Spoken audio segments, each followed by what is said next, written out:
Ang mabuting balita ng Panginoon ayon kay San Lucas. Papuri sa iyo, Panginoon. Noong panahong iyon, ang Panginoon ay humirang pa ng 72. Pinaunan niya sila ng dala-dalawa sa bawat bayan at puok na patutunguhan niya. Sinabi niya sa kanila, "Sagana ang aanihin, ngunit kakaunti ang mga manggagawa.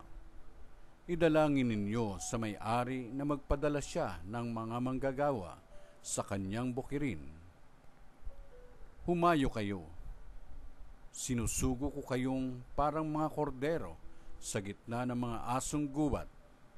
Huwag kayong magdala ng lukbutan, supot o panyapak.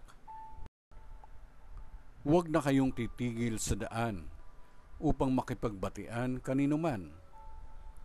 Pagpasok ninyo sa alinmang bahay, sabihin muna ninyo, maghari nawa ang kapayapaan sa bahay na ito.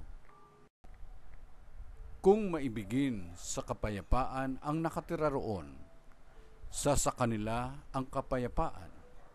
Ngunit kung hindi sila magkakamit nito. Manatili kayo sa bahay na inyong tinutuluyan. Kanin ninyo at inumin ang anumang idulot sa inyo, sapagkat ang manggagawa ay may karapatang tumanggap ng kanyang upa.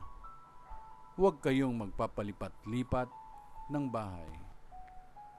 Kapag tinanggap kayo sa alinmang bayan, kanin ninyo ang anumang ihain sa inyo. Pagalingin ninyo ang mga may sakit doon at sabihin sa bayan, nalalapit na ang paghahari ng Diyos sa inyo. Ngunit sa alinmang bayang hindi tumanggap sa inyo, lumabas kayo sa mga lansangan nito at sabihin ninyo, pati ang alikabok dito na dumikit sa aming mga paa ay ipinapagpag namin bilang babala sa inyo. Ngunit pakatandaan ninyong nalalapit na sa inyo ang paghahari ng Diyos. Sinasabi ko sa inyo, sa araw ng paghuhukom ay higit na mabigat ang kaparusahan ng mga tao sa bayang yaon kaysa dinanas ng mga taga-Sodoma. Ang mabuting balita ng Panginoon. Pinupuri ka namin, Panginoong Jesucristo.